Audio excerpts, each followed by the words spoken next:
her candidacy. She then backed the representative of a different party, Edmundo González Urrutia, in the election.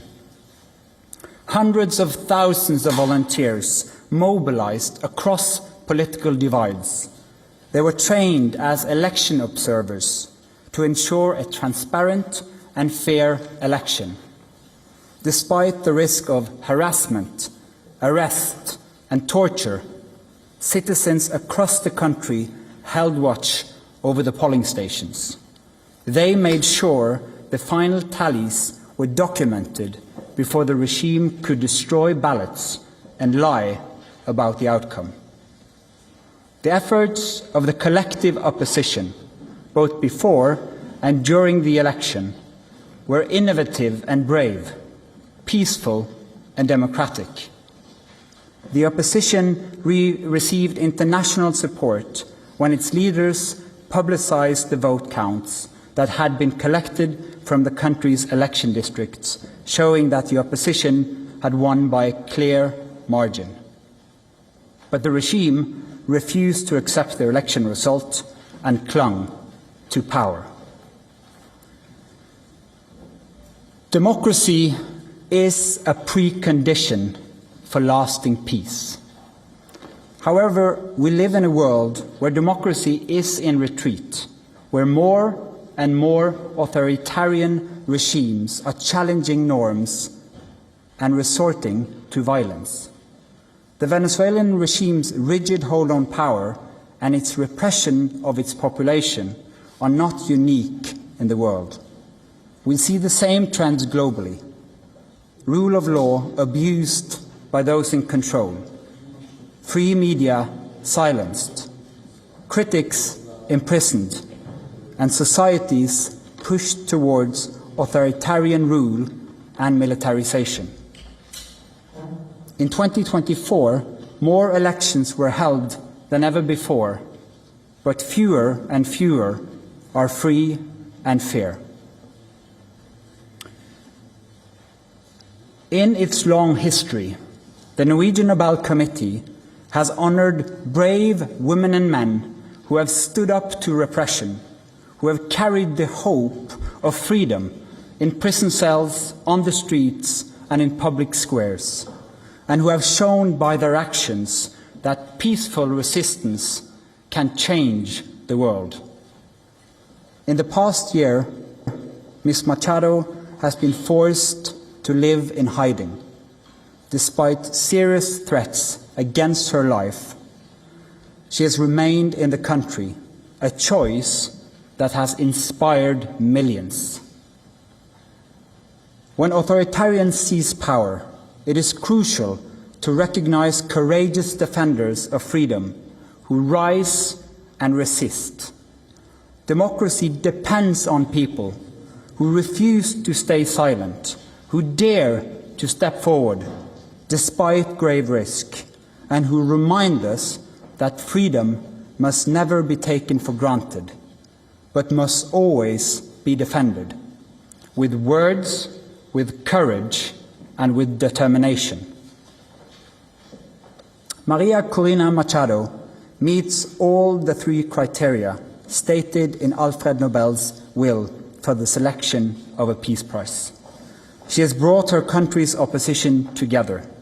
She has never wavered in resisting the militarization of Venezuelan society. She has been steadfast in her support for a peaceful transition to democracy.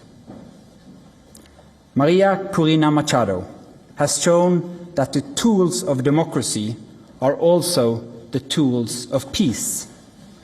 She embodies the hope of a different future, one where the fundamental rights of citizens are protected and their voices are heard. In this future, people will finally be free to live in peace. Thank you. Questions? Mr. Chair, the attention this year has been a bit further north. How are you as a committee going to make sure that the topic of this year's Peace Prize democratic development in Venezuela is highlighted in the days and weeks to come? First and foremost, we hope to get your help, because the media obviously plays an important role in highlighting the humanitarian crisis in Venezuela, but first and foremost the immense and impressive work of the opposition in that country, so that they will still have hope to fight for a future of freedom for their country. Congratulations to Maria Corrida Machado and the committee on the decision. But during the past months, US President Donald Trump has repeatedly said he deserves the Nobel Peace Prize and he'd like to have it. He even said that it would be an insult to the United States if he doesn't get it. What does as the chairman of the Nobel Peace Prize Committee, think of this, and how has this campaign-like activity by the President and his supporters, domestically and internationally, affected the deliberations and the thinking in the committee? In the long history of the Nobel Peace Prize, I think this committee has seen any type of campaign, media attention. We receive thousands and thousands of letters every year of people wanting to say what for them leads to peace. This committee sits in a room filled with the portraits of all laureates, and that room is filled with both courage and integrity. So we base only our decision on the work and the will of Alfred Nobel. Hello, Bibiana Piena from the Norwegian News Agency. As you state in your explanation, more and more countries are moving in a more autocratic direction. Would you say that the committee, by this prize, is sending a warning to the world? Living in a world where we have less and less democracies and more authoritarian regime means that the world is also getting more unsafe. And we believe that peace, democracy is a precondition for peace. And so, yes, that is a message to the world. We need to support the democratic forces also on behalf of peace. Thank you. Mieszko Czarnecki, the Polish press agency, PAP. This is the next Nobel Peace Prize in recent years when woman has been awarded. Do you feel that women all over the world and in certain countries play a significant or a certain role protecting democracy, taking into consideration the Iranian activist from 2023 and the Venezuelan democracy protector that has been just announced as a laureate? Thank you. Thank you. As quoted in the announcement texts, in the long history of the prize, brave women and men from around the world have stood up against repression again and again. That is a key element of the Peace Prize, and we've seen it once again, that Maria Machado has been a unifying leader of the opposition in Venezuela, and what they did in the election of 2024 was incredible, and it gives hope to an entire country. Mr. Chairman, Christopher Ronenberg from Aftenposten. We've seen in previous years that awarding the Peace Prize to dissidents can put their lives at more risk than it already is. You mentioned yourself that she has been in hiding for quite some time. What considerations have you made when it comes to her safety and security now that she has become more exposed because of this Peace Prize? You're now touching upon some of the absolutely most difficult dilemmas in the work of the committee. This is the discussion we have every year for all candidates, particularly when the person who receives the prize is in fact in hiding because of serious threats to her life. She is very active in Venezuela, has been and will be. And so we are also taking the consideration that this prize will support her cause and not limit it. Thank you. Do you expect to see her in December in Oslo?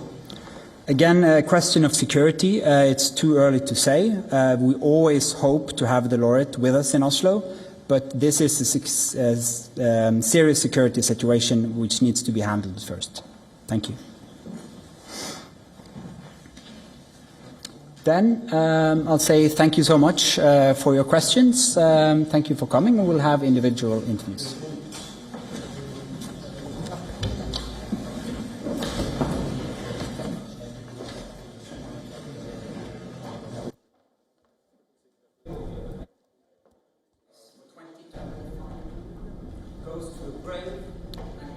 This is the big news that we're getting. The Nobel Committee has announced Maria Corina Machado as this year's Nobel Peace Prize winner. She is receiving the Nobel Peace Prize for her tireless work promoting democratic rights for the people of Venezuela and for a struggle to achieve a just and peaceful transition from dictatorship to democracy. This is what the committee had stated in their announcement.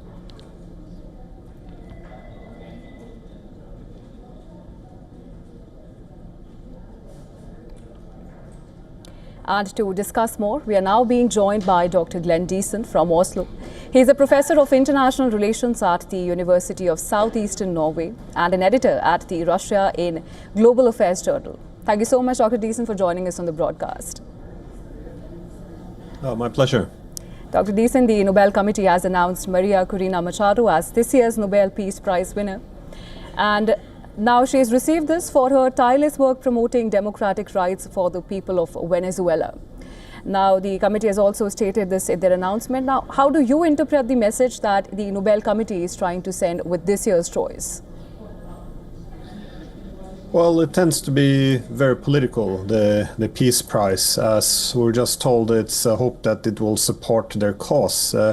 And again, I think anyone pursuing democracy can make a strong cause for this, that they're deserving of a peace prize. However, that means linking democracy directly to peace. The problem, though, is that within NATO, there's a tendency now to pursue a very militaristic approach to democracy. It tends to justify a lot of wars. So I think there's also some reason for concern, given that the US Navy is now parked outside the coast of Venezuela, attacking civilian vessels. And again, you could see a war coming. So, and I would then be concerned that she hasn't really opposed indeed she has supported all the pressure of the United States on Venezuela, the sanctions which have killed tens of thousands and caused mass amount of people fleeing. She hasn't really pushed back against the US threats of war against her own country. So by just coloring, by saying, oh, she's against the government, which NATO doesn't care for, and the US wants to topple, that means she's a champion of democracy. And my fear is that it could legitimize war as well, given that the US building a case for invasion of Venezuela. So I'm a bit critical. It doesn't mean that I don't recognize that the cause of her supporters, that it might be legitimate, that they want greater democratic representation. But again, I tend to be a bit skeptical. Again, in the past, we've given the Peace Prize to the EU, to Obama. It's often very, very political. Of course, Dr. Deason, but having said that, the European Union awarded its top human rights prize to Maria Corina Machado, along with other Venezuelan opposition politician Edmundo Gonzalez Urrutia. Now, having said that, there has been a fair bit of debate around this year's prize, particularly with President Trump claiming credit for resolving 7 wars in total and repeatedly insisting that he deserves to win this prize for his diplomatic efforts. Now, how do you see Machado's win against the backdrop of Trump's persistent claims, and how do you think Trump is going to react to this announcement? Well, it's hard to say, but the fact that this is a key issue now, that the Norwegians are worried here that Trump might punish them if he doesn't give a peace prize in terms of tariffs or other ways. I mean, it's not really what goes in the spirit of the Nobel Peace Prize, which is supposed to go to those who have done the most or best to advance the fellowship among nations. So, and also his list of countries he brought peace to, I'm a bit skeptical. I mean, in Gaza, he wants credit for solving this war, but again, this is a US-backed genocide. He wants a reward for ending the war with Iran, but it was America who attacked Iran and attacked its nuclear reactors. He also claims credit for ending the war in Yemen, but again, this was a US attack on Yemen. And now, as I said, he parked his navy outside Venezuela, which might be another war. He's taking credit for resolving the conflict between India and Pakistan. I know they made some diplomatic efforts, but this is also, I think, deeply exaggerated, the extent to which he was involved. So overall, I mean, he's not a... It would be a bit absurd to give him the Peace Prize, given that he hasn't actually delivered peace. And you know, his big peace effort was, of course, Ukraine, but now he's going to hand over tomahawks, which could trigger a nuclear war. It's still American weapons, intelligence, logistics that's fueling this war. But again, in rhetoric, he argues it's not his war. He never wanted it, but it doesn't matter. These are his wars, and the amount of wars he's been fighting over these few months he had in office now, it doesn't really suggest he's deserving of a Nobel Peace Prize. Absolutely, Dr. Deeseth, you've made a fair point there. And at a time when so many conflicts remain unresolved, how do you interpret this decision in terms of the broader global conversations around democracy and also dissent? Sorry, I missed that last part.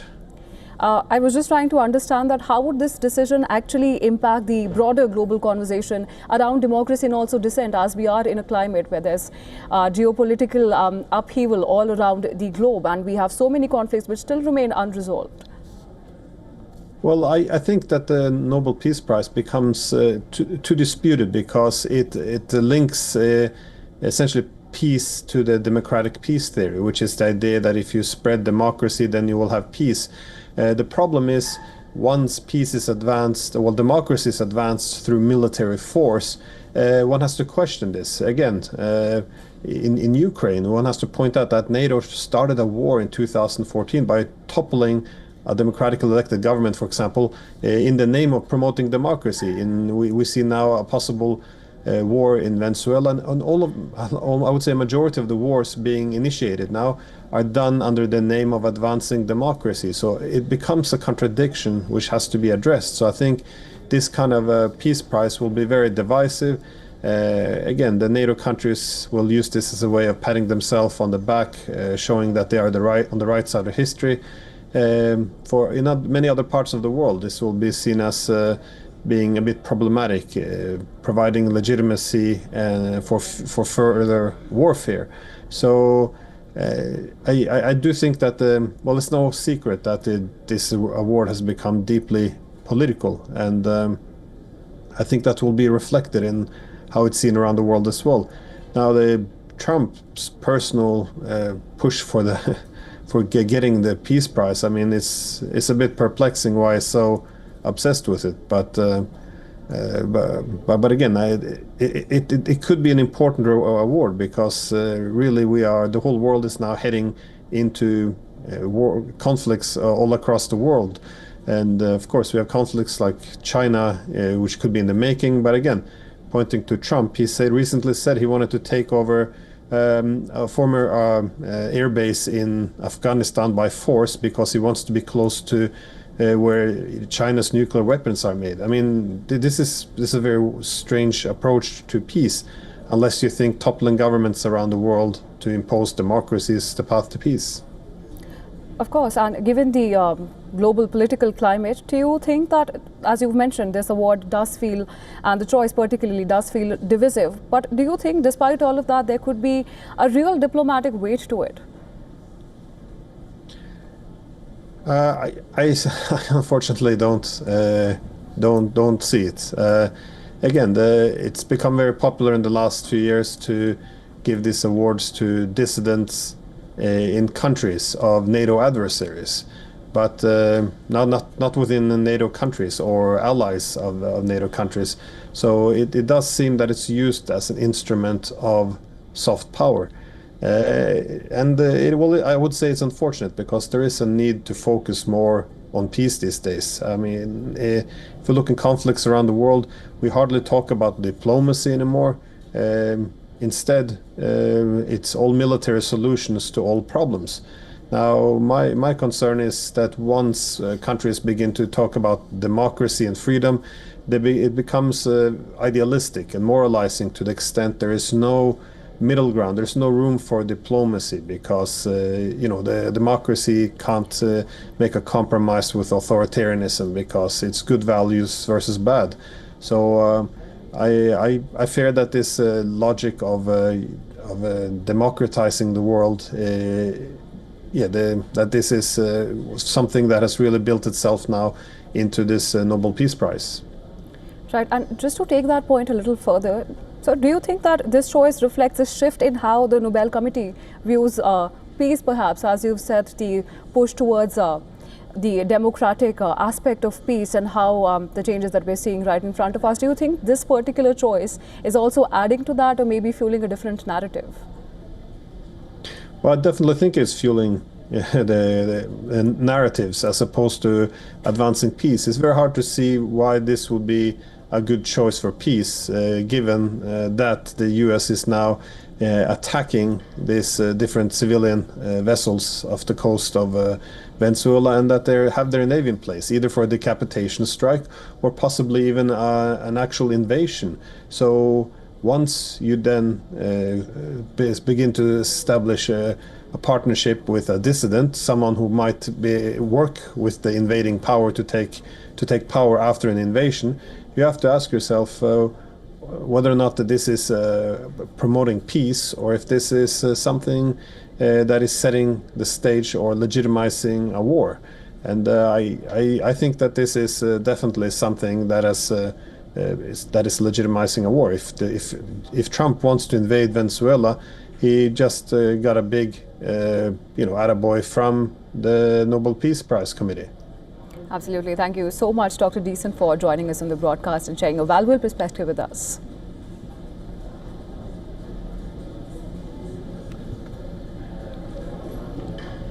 And with that, it's a wrap on this bulletin. But don't go anywhere. More news and updates will follow on the other side. You're watching Beyond World This One. Stay tuned.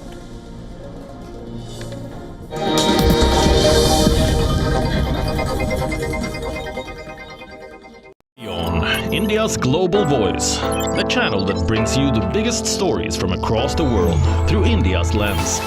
Now available in more than 190 countries worldwide. Because we believe that the world is one.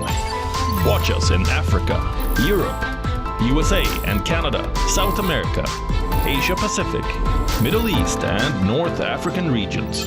Also available on these digital platforms across the world. WION. World is one.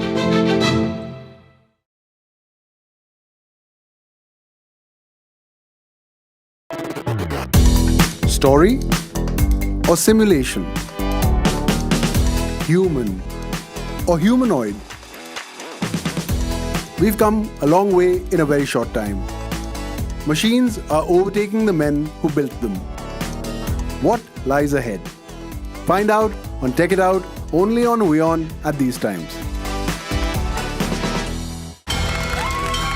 From the bustling trading floors of Wall Street to the vibrant exchanges of Asian stock markets, WION breaks it down for you to make sense of what's happening.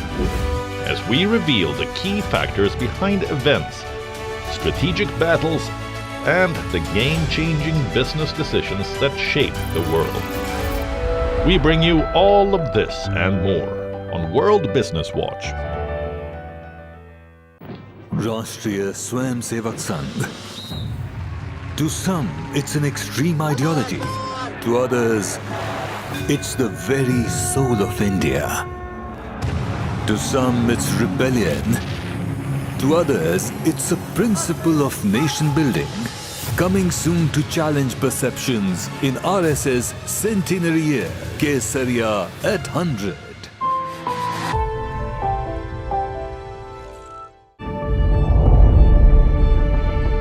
The Earth is sending distress signals.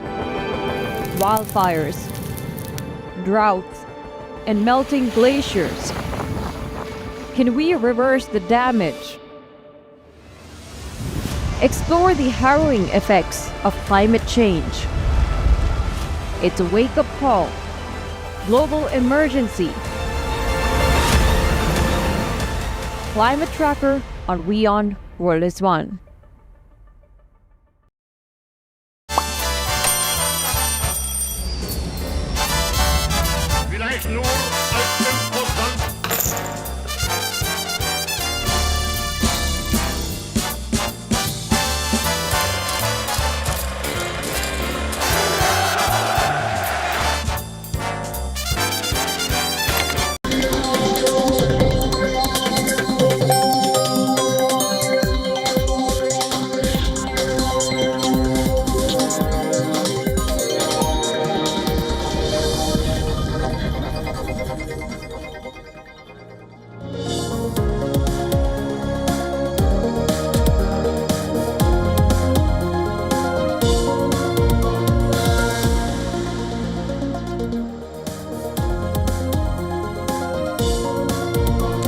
Hello and welcome. You're watching WION World is One. My name is Him Kaur Saroy and here's a look at all the top stories that we're tracking for you right now.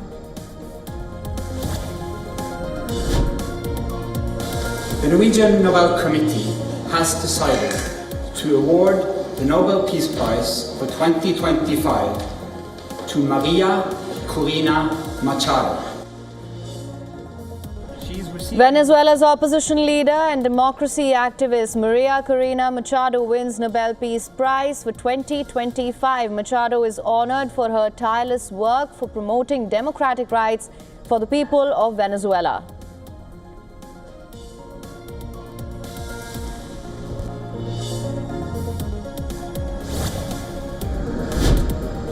Israel begins withdrawing troops to agreed upon positions in Gaza, says it aims to complete pullback by noon local time today. Once complete, the IDF will remain in control of just over half of the Strip's territory, or 53% that is, most of which is outside urban areas.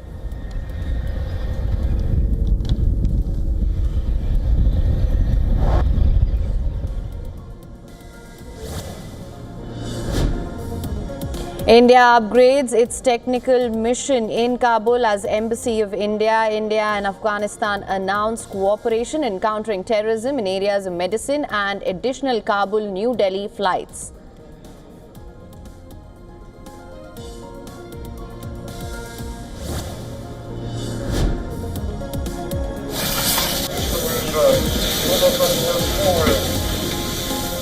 Russia fires over 450 drones and 30 missiles into Ukraine overnight, causing massive damage. 1 killed, 20 reported injured. Electricity supply disrupted at least 9 regions of the country, including the capital.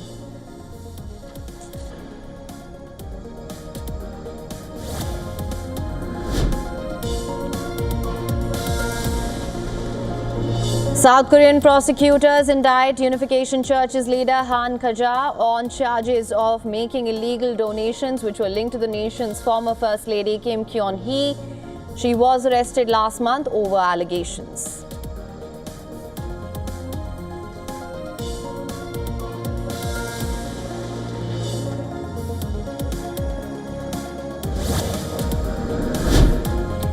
Soybeans are at the center of US-China trade tensions ahead of the APEC summit.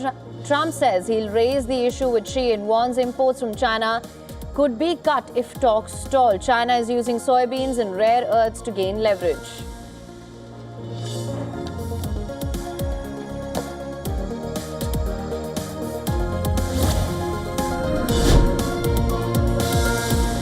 Sea phase of India-UK bilateral military exercise Konkan 25 concludes following a series of high-intensity naval operations aimed at enhancing interoperability, operational readiness and maritime cooperation.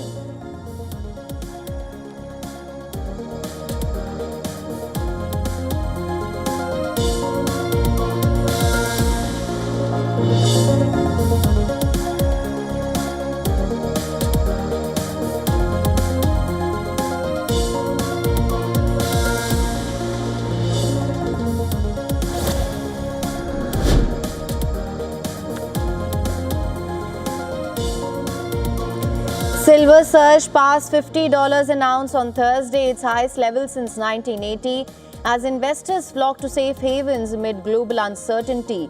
Gold, meanwhile, eased slightly after hitting a record above $4,000 an ounce the day prior.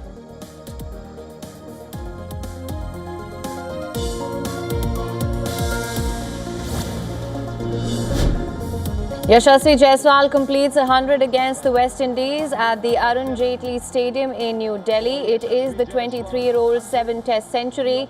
India go past the 200-run mark with the loss of just 1 wicket. Now has 700s, only Graham Smith at 24. But well played, young man, very well played. Your talent was undeniable. We've seen your temperament on show. Spinner it. All right, and the Nobel Peace Prize for 2025 has been awarded to Maria Corina Machado. After weeks of speculation, Machado has been awarded the 2025 Nobel Peace Prize by the Norwegian Nobel Committee. The opposition presidential leader in Venezuela is lauded for being a key unifying figure in a political opposition that was once deeply divided. The choice comes after US President Donald Trump, who had been actively lobbying for the prize, misses out on this award. Maria Corina Machado is the winner of the 2025 Nobel Peace Prize. And it's not Trump, as was speculated. Maria Corina Machado was awarded the prize for her work promoting democratic rights and peaceful transition from dictatorship in Venezuela. The Nobel Committee commended Machado for her tireless work and courageous leadership in the face of risks and persecution. The committee has recognized her long-standing efforts, including founding pro-democracy organizations and uniting opposition forces in Venezuela.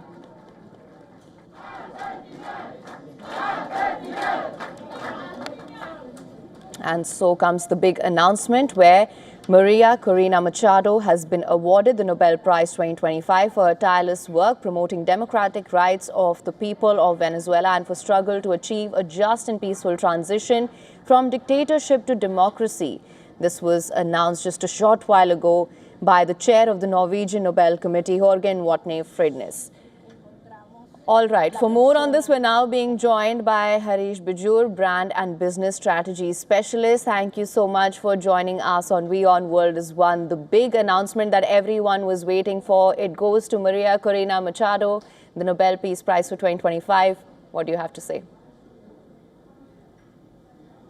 Yeah, I think it seems to be a terrific decision because if you really look at this award, it is meant to be different. It is meant to be awarded to those who swim against the tide of power and not necessarily go with power. Of course, there have been exceptions. Henry Kissinger was certainly an exception in 1973, I think, which stirred up a controversy on its own. But I think it's all about people who really strive hard, do the different, fight against the powers that be, and achieve. So a good decision for sure. Mr. Bijur, of course, we're all also waiting to see what Donald Trump's reaction for this is going to be, because it's no secret that he had been lobbying for this Peace Prize all year. In fact, we've seen the comments that he made. He said it would be an insult for America if he didn't get a Peace Prize and that he doesn't care about himself as much as about America. He also earlier had said that I'm not politicking for it, I just care about saving lives. He's claimed that he's had 7 deals done, peace deals done. What's your take on that? What can we expect? Well, I actually admire Donald Trump. He's one politician, one world leader, one president who doesn't couch his words and hide behind curtains. But, you know, he really says it all. He wears his heart on his sleeve. And I think on the Nobel Peace Prize initiative, he wore it on his sleeve. He spoke about it n numbers of times. He did believe that it was to come to him. But I think, you know, the Nobel Peace Prize Committee has decided otherwise. It is not only Donald Trump who has missed out on this prize, but it could be, you know, 20 other nominees. It could be n numbers of nominees who have missed out. All right, and of course we shouldn't... So I think I'd leave it at that, you know, and say that, you know, a lot of people have missed out.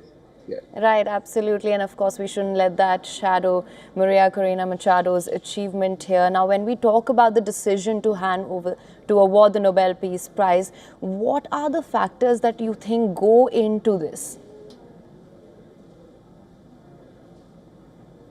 You know, every award that I've seen, which has been, you know, dished out sensibly, I mean, I still contest the Kissinger Award and say that it must not have been. Yes, the Vietnam War was a big thing, and his mediation was a great thing. It was a long-standing war.